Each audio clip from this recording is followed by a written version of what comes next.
Shalom, salam sejahtera buat kita semua. Perkenalkan, nama lengkap saya Paulus Kulabora, kelas B reguler sore semester 7.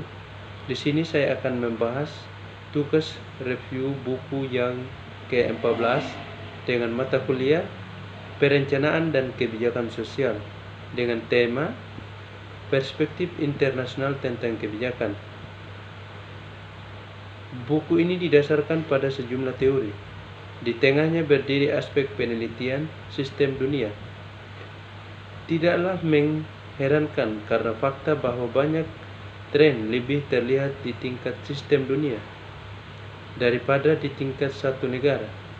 Penulis berulang kali menunjukkan ini dengan mengacu pada contoh yang berbeda, tapi secara keseluruhan buku ini adalah tentang sistem siklus ekonomi yang saling terkait dan krisis sebagai bagian integral dari siklus tersebut.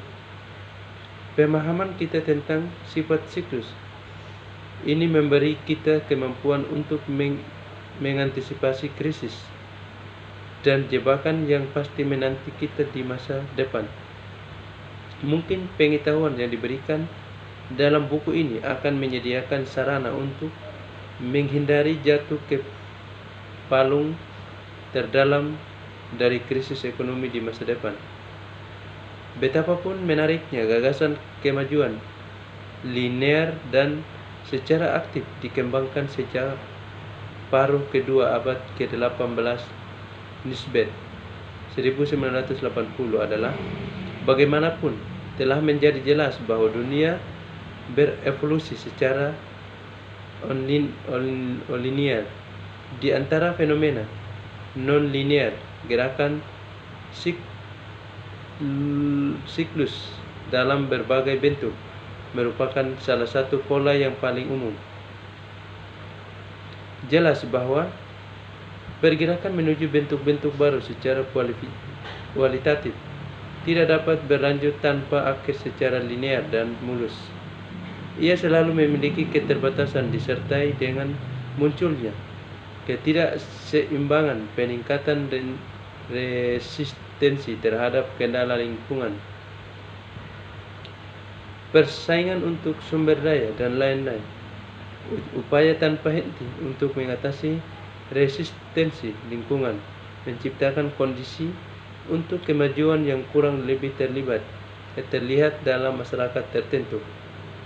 Jika kita mengamati di beberapa masyarakat, pengulangan rutin siklus yang lama dari jenis yang sama berakhir dengan krisis besar dan kemunduran yang signifikan.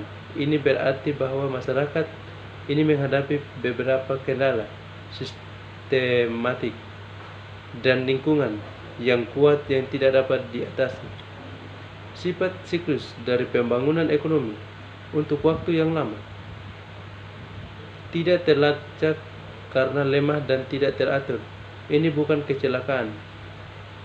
Di sini percaya bahwa efek siklus dalam perekonomian hanya muncul dengan cara yang sangat jelas dengan munculnya reproduksi diperpanjang reguler, pertama di sektor keuangan dan perdagangan dan kemudian di manufaktur, akan berguna untuk memberikan ringkasan singkat tentang bagaimana dinamika siklus modern berasal dari perekonomian. Munculnya sifat ini menyebabkan munculnya berbagai bentuk dinamika siklikal yang terkait dengan berbagai keterbatasan yang menghambat perluasan tersebut dan upaya untuk mengatasinya.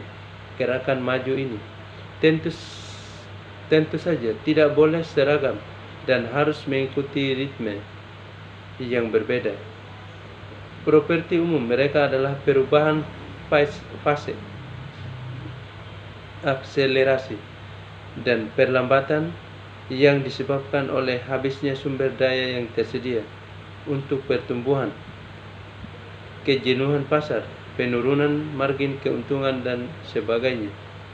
Oleh karena itu,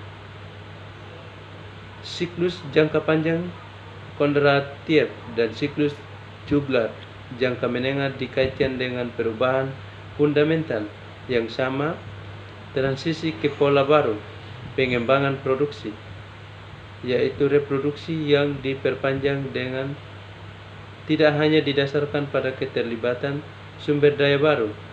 Ini terjadi juga dalam sistem agraria pra-modern yang kompleks, tetapi pada pertumbuhan perekonomian melalui investasi reguler, inovasi dan perbaikan. Dengan kata lain, hubungan antara siklus jangka panjang dan jangka menengah di satu sisi dan kecenderungan kekuatan produktif modern menuju ekspansi yang berkelanjutan di sisi lain memiliki denominator yang sama yang mencakup inovasi sebagai komponen penting.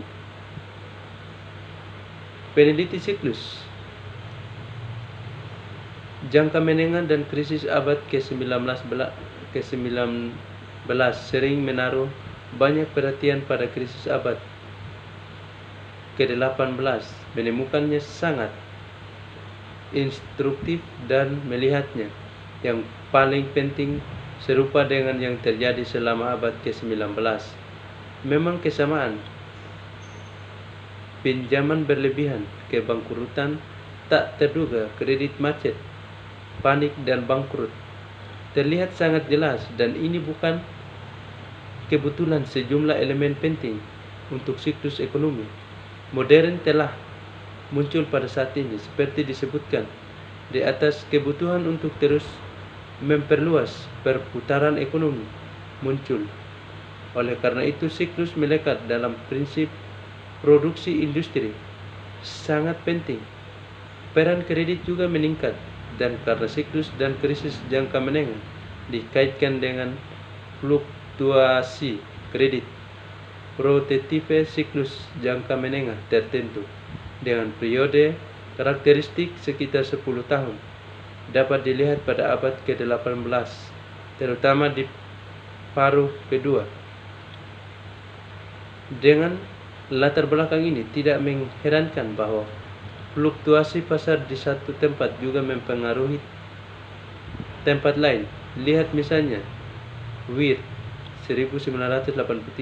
Bukan kebetulan bahwa krisis di abad ke-19 disebut komersial atau industri, karena secara khusus dan cepat menghantam perdagangan yang cenderung sangat bergantung pada kredit. Namun, kami mencatat bahwa ada perbedaan yang signifikan antara abad ke-18 dan ke-19. Pada abad ke-18, krisis terutama terkait perdagangan dan didasarkan pada gangguan kredit, yaitu pelanggaran kepercayaan terhadap sektor perkreditan yang merupakan akibat dari kegagalan berfungsinya sistem keuangan sampai tahun 1825. Krisis industri produksi berlebihan diamati di industri tekstil, kapas, tetapi lebih cenderung dianggap lokal, dan periode siklus normal belum muncul.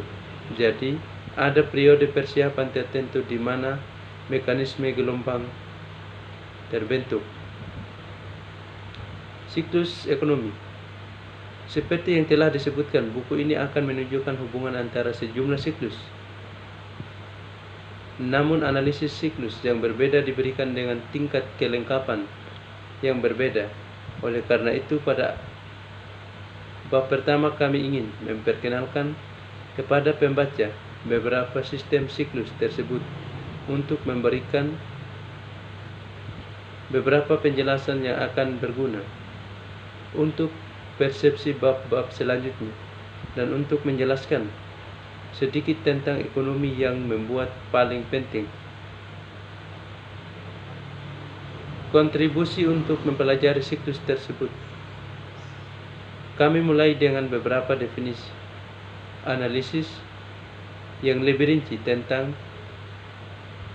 pengertian gelombang, kontratif, dan siklus juglar ditawarkan dalam bab-bab mendatang dari monograf ini. Jadi di sini kami membatasi diri pada definisi yang agak singkat.